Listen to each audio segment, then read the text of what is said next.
아이폰 사용자가 애타게 기다린 애플페이가 국내에 상륙합니다.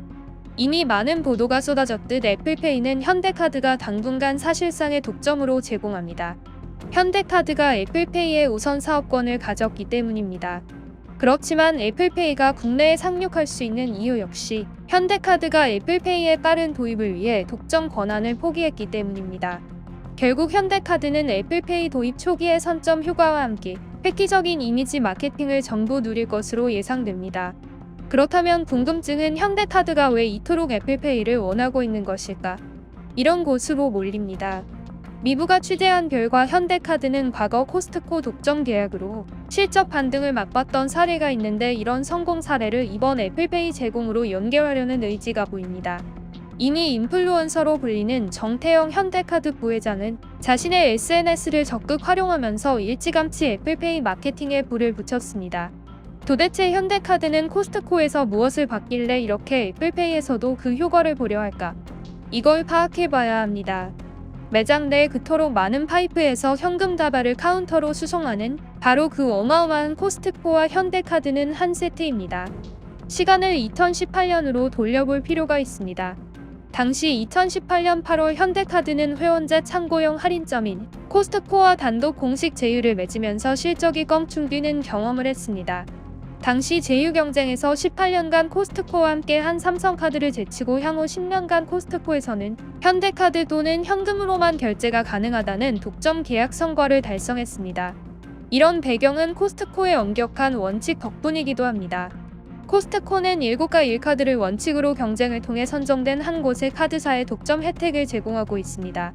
그러면서 카드 수수료를 낮추는 것을 극대화하고 있는데 이를 현대카드가 꿰찬 셈입니다. 시간이 흘러 현대카드는 코스트코의 대표색인 강렬한 빨간색과 파란색을 전면에 배치한 제휴카드로 마케팅을 펼쳤고 그 효과를 누렸습니다. 효과를 누렸다고 하면 실적을 봐야 합니다. 실제로 현대카드는 2018년 코스트코와 계약 체결 이후 2019년 연간 당기순이익 1,640억 원을 기록하며 전년 대비 6.71% 증가한 성적표를 받았습니다.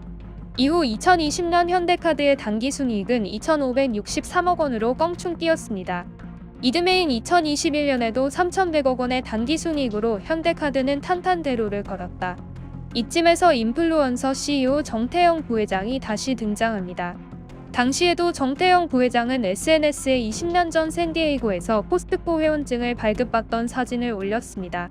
그러면서 코스트코에서는 현대카드와 현금만 통용된다고 썼습니다. 이후 현대카드의 코스트코 전용 카드 사진과 함께 새로운 디자인의 카드를 SNS에 게시하기도 했습니다.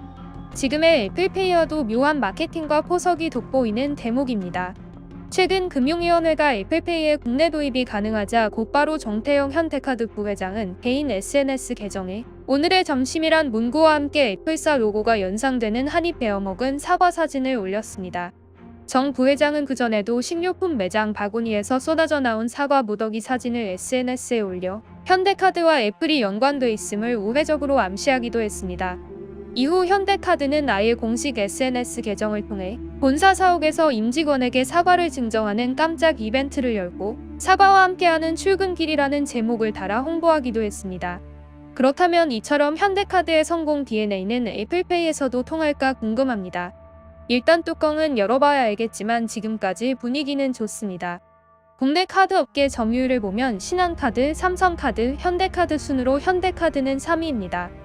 그런데 최근 분위기는 현대카드가 삼성카드를 역전하고 나아가 신한카드까지 따돌릴 것이란 예측이 나오고 있습니다. 실제로 구체적인 점유율 숫자를 보면 신한카드 19.6%, 삼성카드 17.8%, 현대카드 16%로 그렇게 큰 차이가 나지는 않습니다. 이미 국내 아이폰 이용자들이 애플페이 출시를 손꼽아 기다렸다는 점과 함께 추후 애플페이 사용 가맹점 증가, 교통카드 기능까지 더해진다면 이런 점유율 차이는 단번에 뒤바뀔 수도 있다는 분석이 나오는 겁니다. 어쨌든 중요한 건 이제 더는 충성도 높은 국내 아이폰 유저들이 외국 아이폰 유저들을 부러워할 일은 줄어들 것이란 점입니다.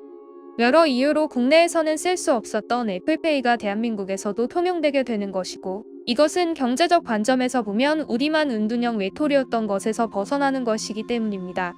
대한민국 하면 곧바로 떠오르는 삼성페이가 굳건해 애플페이가 정작 어느 정도까지 점유율이 나올지는 알 수 없다는 시각도 감지됩니다.